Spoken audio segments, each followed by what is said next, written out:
স্মৃতি ফিরে পেয়ে দীপাকে বাঁচিয়ে সোনাকে এবার উচিত শিক্ষা দিল সূর্য। হ্যাঁ বন্ধুরা, এমনটাই দেখতে পাবো আমরা অনুরাগের ছোঁয়া ধারাবাহিকের আগামী পর্বগুলোতে। কুন্তলা বলে, আমি শুধু চাই যেভাবেই হোক তোমার সাথে যেন সূর্যের বিয়েটা হয়। তখন চারু বলে, আমিও এটাই চাই, আমি আর এসএসকে হারাতে পারবো না। এই বলেই উর্মি ও কুন্তলার সাথে হাত মেলায় চারু।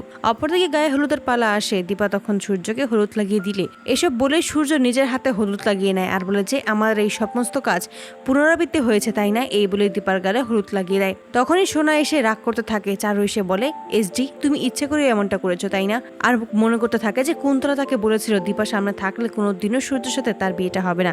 সূর্যকে বর্ষা দিয়ে নিয়ে আসে নিচে সোনা।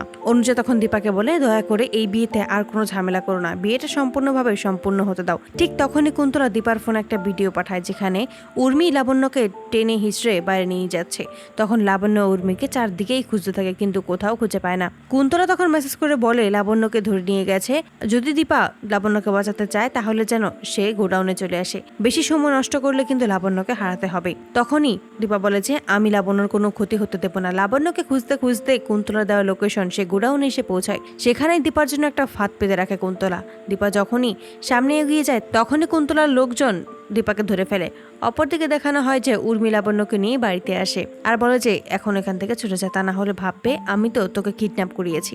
অন্যদিকে দীপাকে কফিনের ভিতর রেখে উপর দিয়ে লাগিয়ে দেওয়া হয় পেরেক। কুন্তলা তখন বলে যে দীপা আপনার খেলা এখানেই শেষ।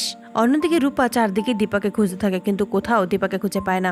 দীপ তখন বলে যে বড় মা তো এখানেই ছিল। রূপা চারদিকে যখন খুঁজে তখন অনুযায়ী এসে বলে তোর মা এখানে নেই, এতে ভালোই হয়েছে। ঠিক তখনই ছদ্মবেশী রুটি এসে বলে যে নিজের চোখে বিয়েটা দেখতে পারবে না বলে এখান থেকে চলে গেছে। লাবণ্য তখন রূপার কাছে এসে বলে ভালো তো তার মা আমার জন্য জামা কিনে দিয়েছে। এটা শুনেই রূপার খটকা লাগে, ভাবতে থাকে হঠাৎ করে কাকিয়া কেনই বা লাবণ্যকে এরকম সুন্দর একটা কাপড় কিনে দেবে, কিছুই তো বুঝতে পারছে না। অপরদিকে দীপ যখন বাইরে খুঁজে এসে তখন কাউকেই খুঁজে পায় না। রূপাকে এসে বলে যে বড় মা কোথাও নেই। এসব শুনেই খুব অবাক হয়ে যায় এবং চিন্তায় পড়ে যায় রূপা।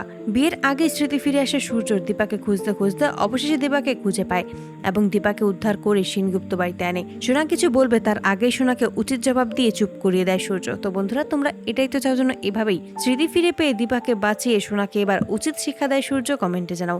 আর নিয়মিত আপডেট পেতে আমাদের চ্যানেলটি এক্ষুনি সাবস্ক্রাইব করে পাশে থাকো। ধন্যবাদ।